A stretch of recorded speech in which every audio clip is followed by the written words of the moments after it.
So a lot of them came with a lot of fears to me. So what happens when an Indian company is taking us over? Will my job be offshore to Chennai? You just cannot walk into a room of unknown people and expect to be accepted right away, especially if it's a different culture, especially if it's a different country.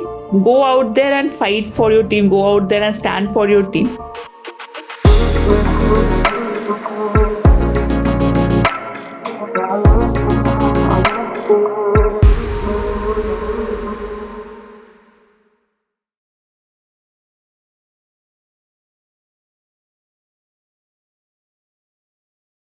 Hello and welcome to a very special episode of the Leadership Accelerator Podcast.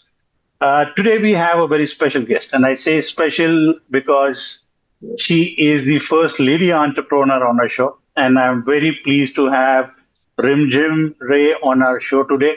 Rimjhim is the co-founder of the Heyo app. She's also a partner at the Goa Angel Network, and she is also a serial entrepreneur who co-founded Spotle.ai as well. Rimjhim, welcome to the show. It's a great pleasure having you on our show today. Thanks so much, Elish. Thank you for having me here. Okay, so let's kind of dive straight into your professional journey. So, Rimjhim, if you could take us through your journey of more than 20 years, I would believe, would love to hear about it. Right. So when you say like that, it seems to be a long time, but it seems to have all happened so fast. I studied computer science at Jaipur University, and then, so this was around 2005. Around this time, of course, engineering was in vogue. Parents actively encourage us to become doctors or engineers, especially if you're finishing top of the class. You didn't have much more options, right? Right. uh, uh, I finished computer science at Jaipur University to join TCS. Yeah, proud moment for Mm-hmm. my parents, because I think Tata has been an employer that in all generation I've loved. Uh, uh, Gift of the gab, loved business as much as technology. So, and I had a good fortune of walking across the world, stayed in several countries around the world, kind of, and then that's always kind of gave me a lot of kick. So, kept taking more and more challenging roles that would make sure that I was always kind of globetrotting. After being in the corporate world for around 9 years, I decided Mm-hmm. to become an entrepreneur. In between, I studied MBA at Imperial London and then also MBA at SPJ in Mumbai.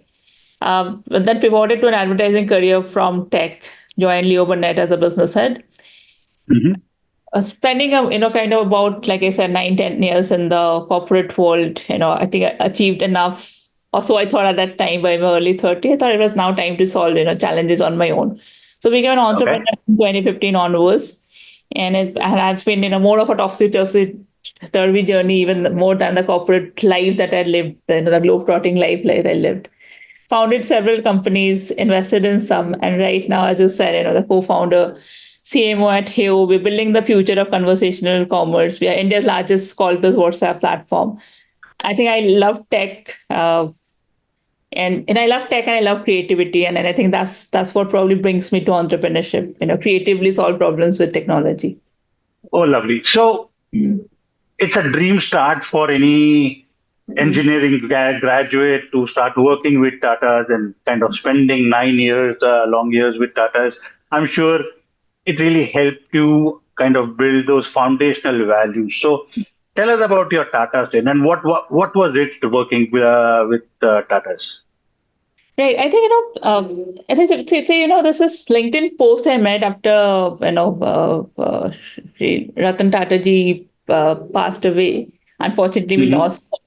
While several, Right. I don't have a personal anecdote with him, but I do have personal anecdotes with Tata, right? So very early in my career, and I was in my 20s then, around that time, Tata Communications was acquiring the media arm of British Telecom, Hmm. right? And I being a very, kind of, and very early in my career, and my very, I got to thrust into the leadership position for it, overseeing the acquisition, overseeing the integration into a larger technology and media stack of Tata Communications, working with, of course, the British Telecom guys were being acquired, so integrating them into the system. We worked with a number of contractors across Europe, etc.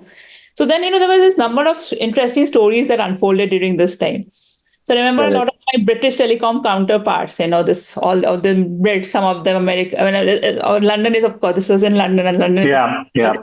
melting pot. There were people from all over the world working there: South America, London, Hmm. Africa itself, Europe, East Europe, Singapore, and so a lot of them came with a lot of fears to me.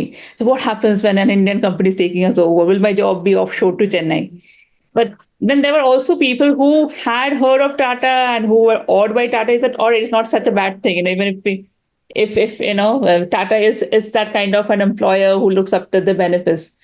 So there's a story that I'm trying to say here is Tata is not an Indian name. Hmm. Tata is a It's a name. global name. Absolutely. Yeah. Tata resonates across the world. When you go and say that you're working for the Tata, people start looking at you at a certain point. And on the same time, the chorus merger was also happening. Correct. Yeah, chorus was being taken over. Incidentally, we were a young couple then. So my husband was working on the chorus integration. I was working on this Oh acquisition. wow. Yeah. And he came and told me similar stories. He visited several chorus factories and came back with worker stories. Obviously, fears are there because for people out there in the UK and an Indian company taking over, there's always this mixed fears. But the name Tata still drove belief and confidence there. So I think that those years of working with Tata, this is something that I consistently took away. That if you build a great brand, right? You build a great brand, you kind of stand, you are consistent, you are trustable. And this doesn't get built in a day. Uh, Right. you and automatically business will follow. I think this is a learning I took away even when I built my own entrepreneurial journey. That you Hmm. are consistent, you are trustworthy, you stand for certain ethos, certain beliefs. People Correct. will kind of people will stand by you. People will get attracted to you. People will follow you. It becomes a movement. Correct. Great. So, Rimjhim, you mentioned having worked across various geographies, and Mhm. obviously that means you would have worked with people with various cultural backgrounds. How has it helped you? Was it challenging? Was it kind of, did it help you in your future part of your career? Can you just kind of share some experiences there? Sure. So I'll again, I always love sharing, starting with challenging stories. I'll tell you two stories. So one, I was sent as a coach, Hmm. as a tech plus agile coach for a brief stint with Verizon, Super Media to US. And Hmm. Verizon was in a very, kind of difficult state there where a lot of employees were being laid off, so the resentment there was already very high. Brown's Correct. one walks in, very young. There was obviously palpable resentment in the room. Hmm. So I had to talk to tech, and these are people like 10 years, 20 years, 25 years older. And I kind of I try to make it as enjoyable and entertaining as possible. And I think I have always found, and this is probably something I've inherited from my dad. I think when everything else fails, humor comes to my rescue. But there were still, certain people who insisted that I was not really great. So there were these racist comments made, etc. And I could Hmm. empathize to an extent where I realized not really them. It's the fear of losing jobs, it's the fear of offshoring, Correct. which would be which were playing on their minds. Over the Hmm. week, 2 weeks that I was there, gradually won at least most of them over. The feedback that I got at the end of it was kind of glowing, even from some very recalcitrant, some people who had been very opposed to me going there. So I realized that it's often you understand people have fears, people have aspirations, people have similar strengths and weaknesses all over the world. You have to understand, spend time with them.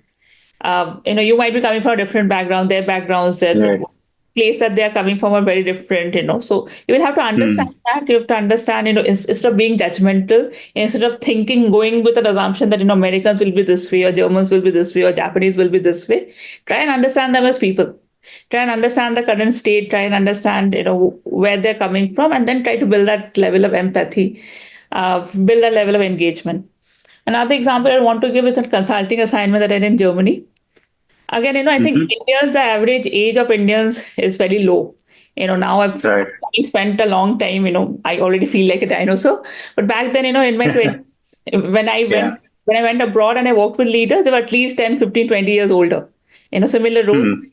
And there was always, always obviously a resistance. There are resistances, let's kind of, I'll not say it is racist or anything, but there was, at least this I'm talking about 2008, 9, there's still resistances to, brown people Correct. coming and taking away jobs, right? So that fear was. Correct. So when I went into Germany, this was the largest media company. And media companies are again extremely challenging places to work with. I Right. went in with certain suggestion that this is what we can do in tech. And these people were Mhm. like, "Wait, wait, wait, we know what we're doing. This is how we've been doing it for 20 years. Don't teach us how what." Yeah. I kind of, again, kind of winning over that. There were language barriers also. Unlike in America or in England, Germany does speak English. But, Hmm. again, this they're less comfortable with English. Correct. As a race also, I'll not generalize, but, Germans are more straightforward. So again, Hmm. 2 3 weeks of very challenging assignments, working with them. We, kind of talked about the Caucasian origin of Aryans. We had healthy, unhealthy, all kinds of debates about, whether Germans and Indians have, at least the Indian part of India, have they come from similar regions.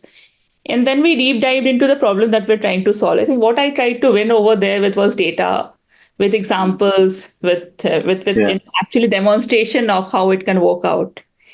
And at the end of the day, Correct. I got this feedback from a very senior architect. He said, "All right, you seem to have cracked something that even I was not looking at for all over this time." So I think, see, excellence wins everywhere. You will have to win Correct. confidence. You just cannot walk into a room of unknown people and expect to be accepted right away, especially if it's a different culture, especially if it's a different country. You have to, first, I think, understanding the people is very important. Understanding the challenges they're facing is very important. Don't go it with a know it all or judgmental attitude, but Hmm. be firm and, have a lot of conviction in whatever you're presenting. I think confidence really wins across the world. Conviction Correct. really wins across the world. But if you go in with that right level of authority and conviction, with the empathy, with an understanding of the current scenarios, you could adjust anyone around the world. Okay, great. So, with this 9, 10 years of exciting professional experience with Tata's and then with Leo Burnett, what inspired you to take over the entrepreneurial journey? What got you into entrepreneurship? Okay, a combination of two cities. I think combination of two cities and one factor which is slightly genetic. So growing Hmm. up, I heard a lot of entrepreneurial stories from my dad. So my dad is not an Okay. entrepreneur; he's a very respectable middle class doctor. But Hmm. his granddad has been an entrepreneur. Okay. So it's like from his mom's side, his mother's father was an entrepreneur, and he used to tell me stories that my granddad was the first person to establish a kind of mall, departmental store in Calcutta. And Hmm. his vision was, ladies hardly step out. So it's 1930, 1940, right? Ladies hardly step Hmm. out of home. So stepping out of home and going to multiple shops is even more of a challenge. I want them that if they're coming to one shop, they should be able to shop everything, right from the saris to the. Okay. This is And way back in the 1930s and 40s. it's way back in Wow. 1930s and 40s. So that was Okay. the Rai family. And in Hmm. fact, we would have probably heard about Khadim definitely. So Khadim is an offshoot Yes. of the same Rai family. It's a relate, Oh. yeah, it's the second or third cousin of my dad. It's the same family. The Okay. family is still in Hmm. business. So my dad's that side of the family is still into business. Most of them are business people. Khadim being the most famous one there. But Okay. my dad steered clear of entrepreneurship. My dad, Okay. and he was always like, "You're a good student. No, no, business is not for us." But I guess somewhere Okay. in that genes worked. I always tell him, Okay. atavism, right? We are studied atavism in biology. Key genes stay silent for a couple of generations and then it manifests. So those stories always used to inspire me quite a bit, and I Hmm. want to meet this part of the family and met some of them. Their ethos were completely different than professionals. The way they took risks, the way they kind of looked at life. मुझे काफी excite करता था वो. That was one part. Hmm. I think this really got a kick when I was in London. So Hmm. London में when I was, I had gone to interview for London Business School and Imperial. And there's this dean that is, interviewing me. And he said, "Oh, okay, you never took a break in your career. Wow, 750 GMAT score. Okay, you studied so much and then you worked." And I was saying very proudly, "Yes, sir, yes, sir, yes, sir. I never took a break. I was always top of the class." And then, they suddenly said, "Your life is very futile." And I was like, "Have I heard?" He said, "What's your age? By this 26, 27, our guys would have gone to jail. They might have got busted even for, smoking cannabis somewhere. They would have done Mhm. volunteering in Africa. They would have done 2 year entrepreneurship in some remote place. They would have kind of set up a company, gone burst, gone bankrupt. You guys in Uh-huh. India have huge schools, but you all have no life. And while I was initially, pretty angry about this, and obviously it kind of got me all knotted. Kya bol rahe ho? This is what I learned. Like, कि पढ़ाई करो, job करो, be top of everything Correct. you do. You have to be successful. That's what was ingrained into Bilkul. me when I was small. And then, Hmm. and then I kind of started looking around, right? Mhm. Actually, that is what it is. I had this guy called, I think his name was Chris, Chris Mhm. Rawson. So he told me, hey, Rimjhim, I'm going now. Hell, he was around like this 55-year-old guy. And he was saying Mhm. that he was taking a long break from work to go helicoptering in somewhere and then going skies, surfing somewhere Uh-huh. else. He had just taken his Correct. pilot license. But how do you manage to do all of that? He said, it's just a test for life. You have to explore. I think London made me kind of, revisit those adventure part of me, which had got Mhm. better and all this, studies and working, etc. And then when I came back to India, I lived in Mumbai. Again, I think Mhm. that's an entrepreneurial city in India. Mhm. So, so when I was at Leo Bundon and I quit, I was in Mumbai. There's a city which is Mhm. constantly hustling. The same vibe I had got. Correct. Then, people were trying, people were experimenting, people were rising, falling, failing, but they were kind of getting up and trying things again. So I guess, this is where when I was at Leo Burnett, I think it was a pretty successful career transition to Leo Burnett. A transition as a business head. I wanted to be in advertising. And why don't I do Mhm. this for myself? Why don't I, leave the safety of the paycheck and take some risk? That is where it's Hmm. actually started. I cannot pinpoint a certain point, but I think Okay. all of these various factors shaped up. And when I finally quit, it was very sudden. I just decided, all right, in the next, I just put in my papers, and in 15 days, I was done and dusted. Just served the notice period and I was out. Okay. So your first entrepreneurial venture was Spotle, is that correct? So before Spotle, I ran a digital agency for 2 years Uh-huh. called Get uh, Okay. with a digital consulting firm. And we had clients including Videocon, Imami, Okay. Earth, which was founded by ex Infosys founder K. Dinesh's daughter. We Mhm. worked with various firms in Bombay, worked with Shiros, worked across India really. Tantuja, we worked a lot of clients in Bengal, but also customers in Bangalore, Mumbai, Delhi, and so forth. Also worked with customers in Africa and Bangladesh, with thanks to our global connects. Mhm. This is something we ran for 2.5 years. So both me and my husband had kind of decided to quit at that time. And Mhm. we ran this for a couple of years, but as fundamentally as engineers or product or technology people, we started building Spotle in 2017. We sold Unmarketeer, got a decent exit out of it, and we Mhm. started building Spotle in 2017. Okay. So what was Spotle all about? So Spotle.ai, I think we started building in the AI space much before the AI has become the fad that it is right now. Correct. Yeah. Yeah. So the idea was, so even when as entrepreneurs or as corporate leaders, we're seeing challenges in hiring. Finding the right person is often a challenge. And I think this challenge is kind of also aggravated at your entry levels. Of course, there are there are challenges at upper levels also, but entry level, we found a very specific challenge that, Hmm. often because the flux of candidates coming to is so large, and you are often limited by the kind of resources you have as in your HR department. Or when you're Correct. identifying, you're probably going and identify the people from the best colleges, but there are probably people across who are not getting enough of an opportunity. So we wanted Hmm. to build a career tech platform that match students Okay. and graduates to the right opportunities. So built a Okay. predictive modeling career path for them, mainly focused on technology and engineering as a domain, where we Mhm. help the students to kind of take a career path based on their interest. We pull data from various social platforms, built Okay. up the skill profile, and then match them to jobs and opportunities at companies or internships at companies.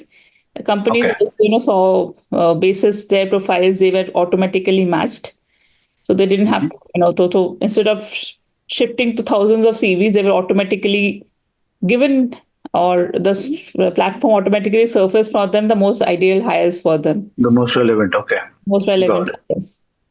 Uh, so we worked with companies including Virtusa, LTI, Hmm. TCS, etc. Plus, we worked with around 3,500 plus campuses, over a million students around this time. The AI innovation that we had was also featured by NASSCOM as one of the top AI innovations to come out of India. This was in 2019 when we had a model Interesting. 2019 or 20. Yeah, we were featured in the very first edition of India AI that NASSCOM put out. We were featured as one of the top AI innovations. So this is what Okay. Spotle did. We were on a mission to democratize the hiring space or the career I input. space Okay. of our, yes, young people. Okay. So, Rimjhim, through this transition from a professional to an entrepreneur, what have been the values for you, or the beliefs and the ethos that you have really that's influenced your style of working, your style of leadership? So I think the value that I look at most, and I think it's very important, is transparency, Hmm. right? And leading from the front, skin in the Yeah. game. So I believe on being a very hands-on leader, I believe in being there for the team. I Mhm. believe in being transparent with the team. Okay. I think, if you are an honest leader, right, you are there for your team every down the way, you can build a great team. And a leader is as great as his team, right? We've seen this with the India team too. I think a example that at least people from Calcutta, I mean, I think people across India, not why just Calcutta. I think the way Saurabh Mm. Ganguly turned around the India team when it was down in the dumps with betting scandals, etc. Someone Correct. go out there and fight for your team, go out there and stand for your team. When I say Mhm. it's fight for your team, I'm not saying that defend them even in everything, Yeah. but you basically handhold them. You're there for them. You coach them, you guide them, you take them forward. And certain things that I identify with. And if you've read this book, nothing, no rules, rules, by the Netflix founder, I Mm. identify a lot with it. In fact, I have no Okay. rules, right? Hmm. I tell my people that if you feel like going and watching a movie, and this is not just as an entrepreneur, I've said that I've done this even when I worked in the corporate, even when I worked in Okay. very jacketed corporates, I followed it myself. Ki Mhm. 11 a.m., I'm not getting an idea, I want to go and watch a movie, I'll go and watch a movie. I've been fortunate to probably have those kind of leaders, have those kind of Mhm. managers understood that quirkiness, and that's something that I passed on to my team. Go and work. We are in a knowledge economy. Well, maybe if I'm in a manufacturing job, or if I'm a doctor, I cannot really do that. But in the kind of knowledge economy that we are in, I believe that work-life balance is a myth. You work, it's work-life integration, right? 11 a.m., I Mhm. feel like watching a movie, and go and watch a movie. 11, 12 p.m., someone has a parent-teacher meeting of the children. Go and attend that. Uh, but if an idea is coming to you at 8 p.m., 9 p.m., all right, let's kind of roll our sleeves and get on it. So no rules, Correct. rules, and being there for your team, being transparent and honest. These three have been my guiding lights, and I think not done too badly for me or my teams following this. Okay. So, Rimji, one of the biggest challenges that I've spoken to a lot of entrepreneurs, and they've talked about team building. And Hmm. and then when we talk about team building, it's both acquiring the right kind of talent. Hmm. So the process that goes into Hmm. getting the right candidates Hmm. to be kind of wanting to work with you, as also holding on and retaining the good people that you have. Has that been a challenge for you, or that's been smooth sailing? No, it's been a super challenge for sure. See, Hmm. especially like I said, right? Maybe our TCS or our labor net finds it easier to Correct. recruit, or our McKinsey find it easier to recruit because they offer certain prestige, certain values, certain salary, certain benefits to the employee. But even there, right, getting the right kind of people with ownership, with drive, with strategic thinking, with creativity, people who are not just Correct. cogs in the wheel but are able to take that company forward. I think it's difficult everywhere, right? So Hmm. hiring, I think, is a art and a science. You often I think you get it wrong more times than you get it right. What has worked for me is kind of probably building a personal brand so that people will want to work with me. Hmm. I think that is important as a leader, that, what's the kind of confidence that you emit, so that the right kind of people will want to work with you. Having said that, it's still a challenge, and it's more of a challenge when you're an entrepreneur, because then, obviously you're probably a more lesser known brand, as compared to the McKinseys of the world. You're probably offering lesser benefits on the table. You are probably Correct. you're selling a dream. So there, your personal brand becomes more important. When I am Absolutely. for TCS or hiring for a Leo Burnett, the Leo Burnett brand is bigger than me. When I'm hiring Absolutely. for even for our own companies, then it's very important that we have that kind of a personal brand. Retaining Correct. people, again, I think, if you create the right culture for high performers to thrive, you kind of remove obstacles and stand there for your team. High performers will stick with you. Hmm. Over time, it is possible that certain people will get shunted, and that is also okay. And I think that's one thing that, again, that the no rules has been kind of a Hmm. concept. Hmm. Hmm. Uh, uh, Correct. I mean, we often say that families, companies are like families. They're probably no longer really families. Maybe it was in my dad's time, right? He was a doctor. He worked with SAIL over 30 years. Correct. Correct. 40, retired there. Maybe there, in that time, loyalty, etc., mattered more. But now you see it as more as high performing teams, right? And I often give this Hmm. example to my team members also, right? If you think that, if Virat Kohli is not performing, even if Sachin Tendulkar is not performing, they will also get dropped from the team. It's not personal. Correct. Yeah. It's just what you bring to the table, because if that cohesiveness is not, then it's possible that you're not performing well here, you'll go and perform sometime somewhere else. So if, Absolutely. yeah, it's a disservice to you also if you're not Hmm. performing here to stay on here. But at the end of the day, you might just ensure that you're getting the paycheck, but life is really much bigger than that. If you're probably not doing well here, you probably do well somewhere else. So I Right. think retaining high performers depends a lot on the culture you create. Hmm. People who kind of are able to perform to that level of standards you have set, they will want to stick on with you. Uh, Correct. and but you can also have to, over time, let people who are not able to perform to that mark, have to let them go. Correct. So, Rimjhim, you mentioned about the generations. So, the earlier generation, the way they worked, what they were kind of Mm. looking for as far as work was concerned, to the new generation, probably the millennials or the Gen Z.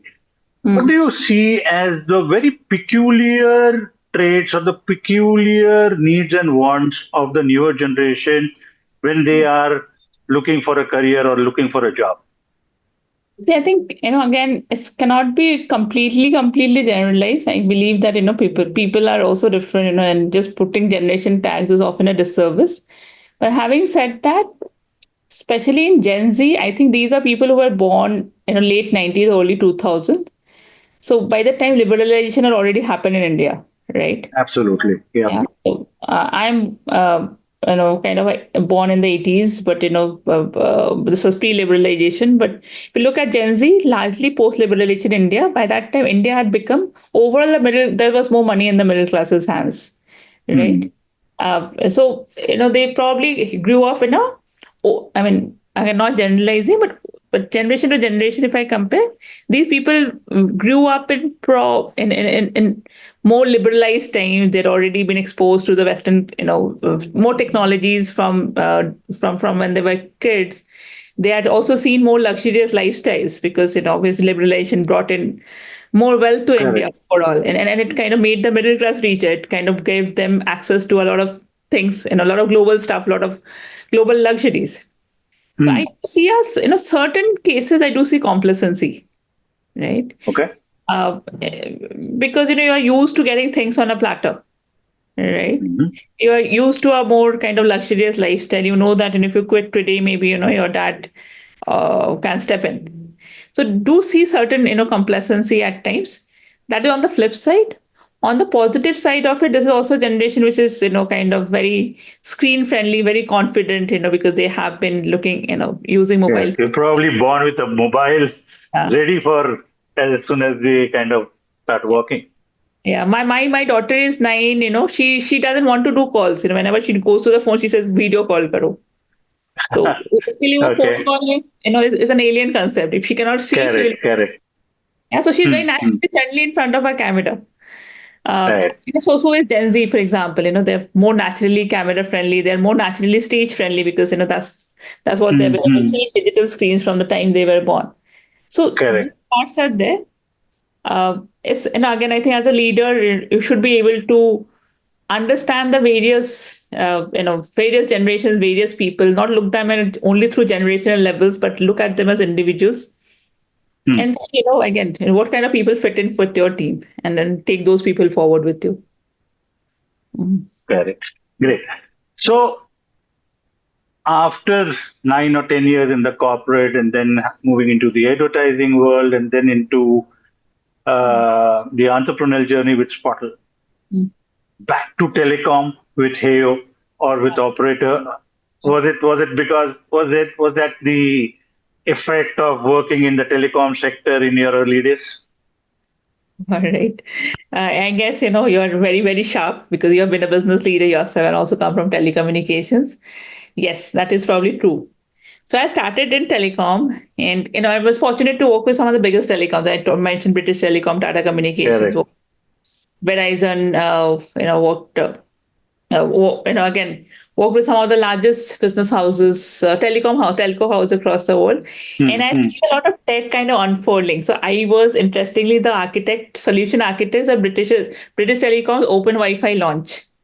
Right, this is the Okay. time, it was about 2007, 2006, 7, and Open Wi-Fi was being launched across UK by British Mm-hmm. Telecom. So Wi-Fi was, just as a concept, was really taking off. तो मुझे तब भी बहुत fascinating लगता था, एक take जो ना सारे लोगों को जोड़ देते हैं, जो बहुत, एक कोई रिमोट कहीं एरिया पे बैठा है, just because he has Mm. WiFi और internet, he is now connected. ये मुझे बहुत मैजिकल टेक लगता था. My mom is sitting somewhere in India and she is able to talk to me daily. Correct. There's a child somewhere in a remote village. He's also able to get education. He's able to see videos. YouTube had kind of happened then. बस just Mm-hmm. imagine, मुझे वो टेल्को की वो part बहुत बहुत powerful लगता था. और you Mm-hmm. wouldn't believe it, when I was writing my statement of purpose for all of these MBSs, I said I want to be an entrepreneur. And I Okay. want to be an entrepreneur in the telco space. और मुझे लगता है कि there can be Mm-hmm. a lot more things that can be unfold here. It's something that Mm-hmm. connects people, that has the power to unlock the max value for this world. तो क्या होता है ना, suddenly वही, अब जब किसी चीज को चाहते हो, कायनात and all, like Shahrukh Khan, Absolutely. The law of attraction. Absolutely. हाँ. Correct. EdTech से फिर telco happened. Here is Uh-huh. where it's a software layer built on top of telco, where we are connecting more and more people. We are connecting more and more businesses. I was in Delhi last week meeting the ONDC leadership there, and we're talking Mm-hmm. about enabling in the larger SMB and the MSME ecosystem in India, or even in Mm-hmm. emerging markets, using the power of telecom, using the power of software to that every micro entrepreneur is able to sell. It's not just the Amazons and the Flipkarts of the world which are able to dominate. Put that kind of power of connectivity in the, with each micro seller, with each micro entrepreneur, and let them unlock more value. Okay. So, Rimjhim, a large part of the audience of the podcast is the MSME business owner or the entrepreneur in that space. So, if you could briefly tell them or talk about how the platform really helps the MSME business owner. So what Heo does is, I'll try to be as simple as possible. Heo doesn't let you. When I always say we're not selling software. We are basically giving you a smart number. So you Hmm. download an app on your mobile phone. A number gets activated for you, where you can connect all your staff members. Okay. You as a business owner get entire visibility of whatever calls or WhatsApp messages come. They kind Hmm. of are routed. You're able to have an overview. Hmm. Uh, your data is now not no longer fragmented across multiple phones or across multiple staff's mobile phones. You get all the data in Okay. one. This is through which all your business communication, customer engagement gets routed. You become the owner Hmm. of your data. You're able to kind of oversee all your staff. You're able to oversee the entire business, right? So Okay. that's one aspect of it. Now, as your database builds, right? Mm-hmm. You are also able to leverage the database to send out WhatsApp campaigns. You're able to push your products or services. So you're able to retarget your customers and able to build further loyalty. So right from Okay. customer engagement in one place, able Mm-hmm. to monitor and manage your staff and build a database, to leveraging this data to further market your products, Heo gives you an end-to-end solution for it. Okay. And it is as simple as adopting a number. So all Mm-hmm. this app does is give you a number that to activate. The software does the rest of it. You don't have to master anything very difficult. It's like using a SIM. Instead of using a SIM number, you're using a much smarter number, which is able to aggregate all of these services for you. There are more services being added. For example, Truecaller verification. We're working with Mm. Truecaller for the business verification also gets added on it, so that you as Okay. a business owner, when you're calling your customers, you get more identity and trust. So your calls are picked up more. So we are Okay. acting as a, because we are owning that phone number identity of the business, or we are, I'll not say owning, the identity is being finally owned by the business, because we are managing Mm. the identity of the business. We are able to uh, kind of, aggregate all of these apps that a business would need on one number and give him a very seamless interface to manage his business, to manage his customer experience end to end. Okay. And so, what's the vision? What's from where you are? What are you really trying to build? See, I think, so where we are right now at the conversation and customer engagement layer. So we have already automated that. Where what we see us is going to is a full-fledged conversational CRM layer to a commerce layer. So I'll tell you what I mean by commerce here. I believe that more and more commerce is becoming conversational. It is becoming chat-driven, right? So as Heyo, if you see, all my business conversation are being routed through Heyo. So Heo at any point of a time is accumulating huge amount of data about customers. The AI is kind of getting richer and richer with all the data about customers. So Heo knows at any point of time which of your customer wants orders tomato and which of your customer is ordering, detergent powder, for example. So you are Mm. able to build smart agents on top of it, or you're able to automate a lot of your selling on top of it. So can I activate you to sell on WhatsApp? आज की date में because Okay. of AI, you will be able to, so so say a customer comes to you, and because the app already knows about that customer, uska generally he comes and he buys tomato every Thursday. So the next time he Mm. come, automatically you can recommend tomatoes to him. So you're building an entire commerce layer on top of it. Got it. Why am Okay. I excited about the commerce layer right now? Because I think e-commerce is what, or website-based commerce is what defined us for the last 20 years. Last 10, Mm-hmm. 20 years, commerce is becoming more simpler, where you're able to sell on WhatsApp.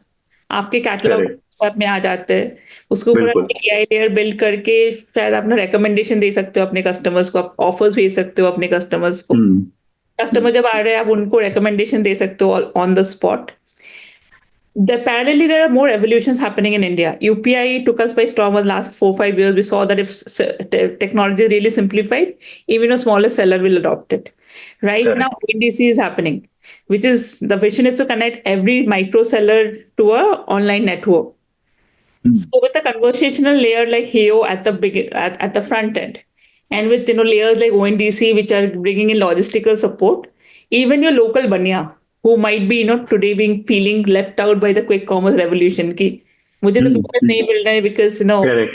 all the quick commerce sellers are taking out with the benefit. But if I have that kind of tech with me, when people are just able to WhatsApp to me and order, or and I have the power of something like an ONDC through which I can deliver to Mm. to local houses or houses across the city, Correct. then I get the power. Correct. So the idea is to kind of build a very conversational commerce layer for India's larger MSMEs. Um, Mm. and I'm someone who has walked globally. I enjoy walking in global cultures. I see Heo going into emerging markets, like especially APAC, which Okay. again, conversational commerce has really done well. And I've seen what Weibo has done in China. You know, Mm. Mm. it's Mm. built the entire commerce, social commerce and conversational commerce layers. The APAC, LATAM, and the Middle East and Africa markets are markets that I then see myself going into. At the pace that we are growing, we should be having 1 million customers over the next 5 years. And Okay. easily, while it's a much overused term, but of course, we see a unicorn and an IPO shaping up in that time.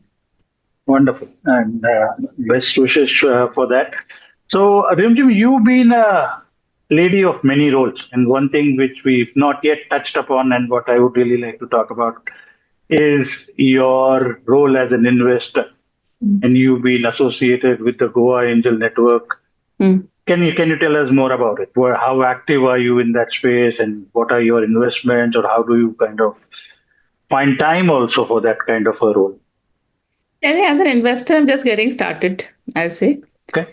I've invested in a few companies individually, and then Goa Angel Network invited me to be a partner earlier this year, where I'm now curating, or rather, kind of looking at deals through them. That is curated by a very efficient team. The idea was to streamline my investor journey a little bit more, because if you're investing, if you're associated with a network, you also have the power of a team which does due diligence, etc. So my ethos in terms of investing is I like investing in very early stage companies. Spot a winning idea early, probably just post action, sub 1 crore kind of a revenue.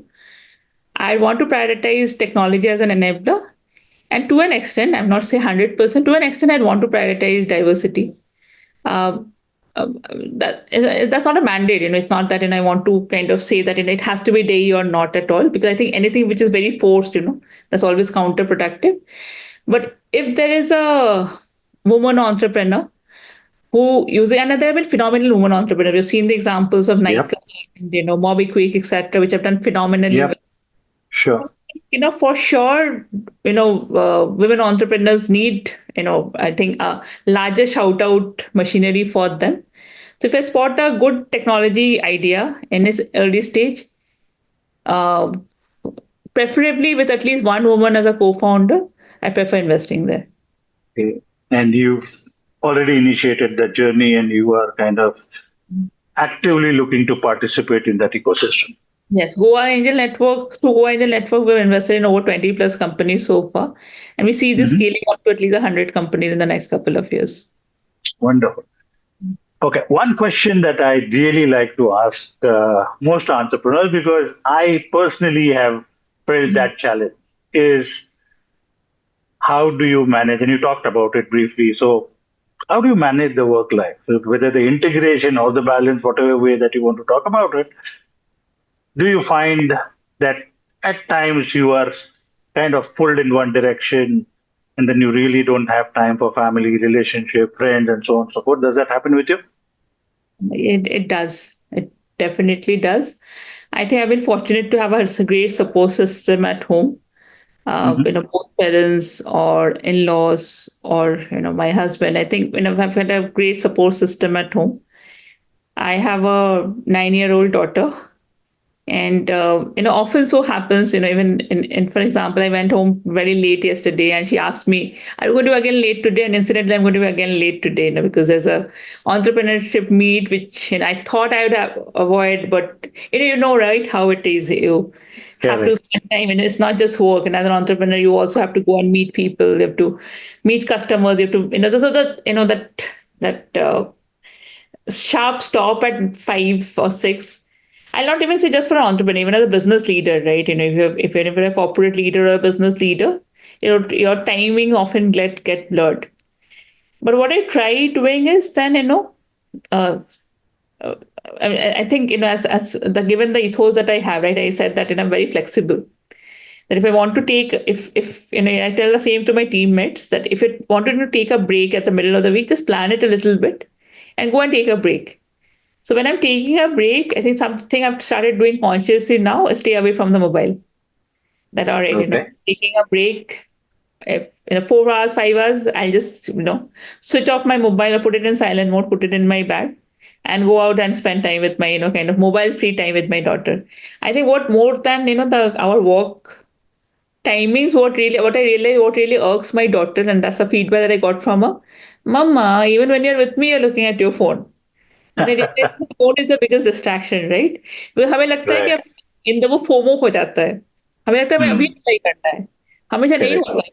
अपना 9 बजे कोई message आता है, मैं ना next morning में reply करूँ तो अपॉर्चुनिटी रहता है. मैं कभी कभी हमें लगता है अभी नहीं रिप्लाई करेंगे तो opportunity. Hmm. It's Hmm. not, it's really Yeah. important, it will wait for you. So I kind of now try to do, I have mobile free hours. कि Hmm. इस टाइम के That's बाद interesting. I'm going home or I'm spending time with my daughter, I consciously, so now I kind of force myself. I said कि phone हाथ में रहेगा तो मैं देखूंगी, वो नोटिफिकेशन आएगा, वो वेयरिंग हो गया. What I do is Correct. I intentionally put it in the airplane mode or in the silent mode, and I keep it Hmm. someplace I cannot reach Okay. or I cannot easily reach. So these Hmm. are certain hacks that I've started, implementing, because I think the sanity was important there. More than the Okay. family needing, I realized that I need the family. Right. मैं अगर time नहीं दे रही हूँ, my daughter will figure out some way to spend time with her grandparents or with her friends, etc. Hmm. Hmm. I realize that I need to spend time with her for my sanity. I need to spend time, Absolutely. to make sure that though we are both growing, our bond is growing over time. Hmm. Because अब जो भी कर लो ना life में, कोई reason होना, मैंने कोई पीपल होना चाहिए जहाँ पे आप सेफ हो, you able to come back home, because the rest of the world is volatile.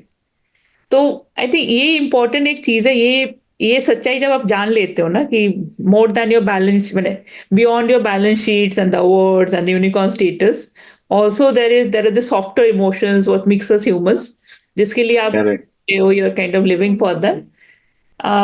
There are people who are really waiting for you, not because of your labels, but because they genuinely care for you. Correct. uh, I think that's very important to understand, acknowledge, and appreciate them.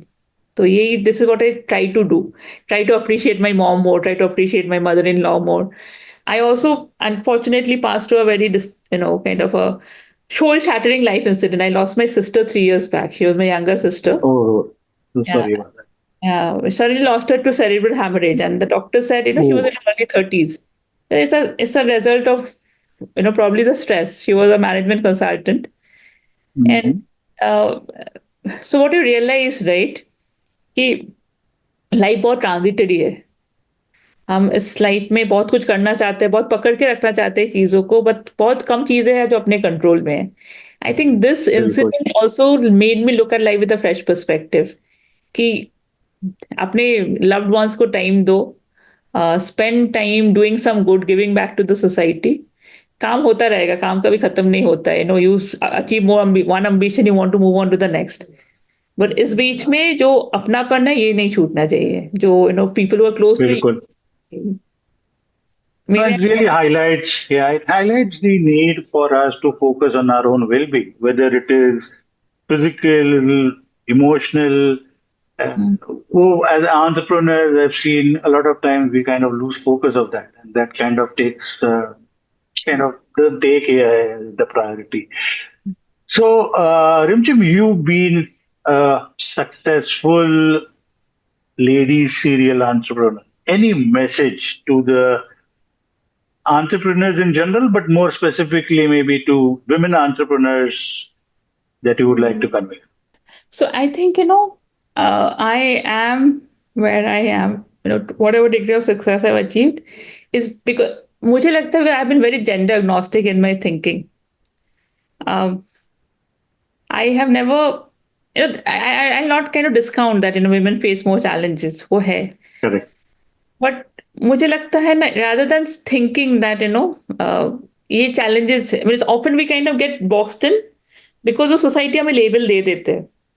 I think it's very important that you don't let labels define you. Like I said, I don't generalize by age, by religion, तो छोड़ी दो religion, where you're coming from. Mm-hmm. Who are you Correct. as a gender? I see people as individuals, and I've always seen myself as an individual. मुझे कभी नहीं लगा कि मुझे ये नहीं करना चाहिए because I'm a girl or because I'm a woman. That's the kind of upbringing also I had. My mom was always very strong, and she said कि जो भी चाहिए, we want to go and learn shooting, do it. Want to go and learn horse riding, do it. So that's the kind of upbringing that we had, that we grew up as people who thought of us ourselves as capable. कभी victim महसूस ही नहीं किया है किसी भी situation में. I think as an entrepreneur, as a woman, I think this is very important. As an entrepreneur, I'd like to say that it's a very difficult journey. It's a very ambiguous journey. But not just an entrepreneur. If you want to be a leader in any field, leadership is full of ambiguity. I think that is the biggest learning that I've had. If you're able to deal with ambiguity, you are a leader, right? Absolutely. Certainty, if on the other hand, if you want certainty, you have to create certainty. You have to kind of create certainty for your team, for your family, for people who depend on you. But you yourself, as someone who is fronting this, you should be able to be mentally tough enough to take that level of ambiguity, take that level of risk, and move forward. If you think that is what you are up to, then only take on this challenge. Don't do it because it's cool and it will get you, so many likes on Instagram, or it will suddenly make you feel. Yeah. Those are like, those come and go. No, absolutely, absolutely resonate with what you say, Jim. Because as a leader, the way I look at it is, Mm. it's not about the position, it's not about your label or the designation. It's about how you are able to inspire your team. And like you rightly said, if you are able to deal with ambiguity, if you are able to effectively deal with change, that's when people will be inspired by you and what you do. Great. Rimjhim, it's been a wonderful 45 minutes or so talking to you. I wish we could continue longer, but given the constraints of time, we'll have to kind of wind this session up. Hopefully, we'll try and kind of come back to you again. But thank you very much for spending time with us and sharing your thoughts. It's been a great pleasure. Thank you so much. I hope it was useful, and I could leave with some thoughts that resonate with the larger audience here. I'm sure. I'm sure. I think you've shared wonderful parts of your journey, your experiences. I'm sure the audience would resonate with it. Thank you so much. Thank you so much, Elish, for having me once again.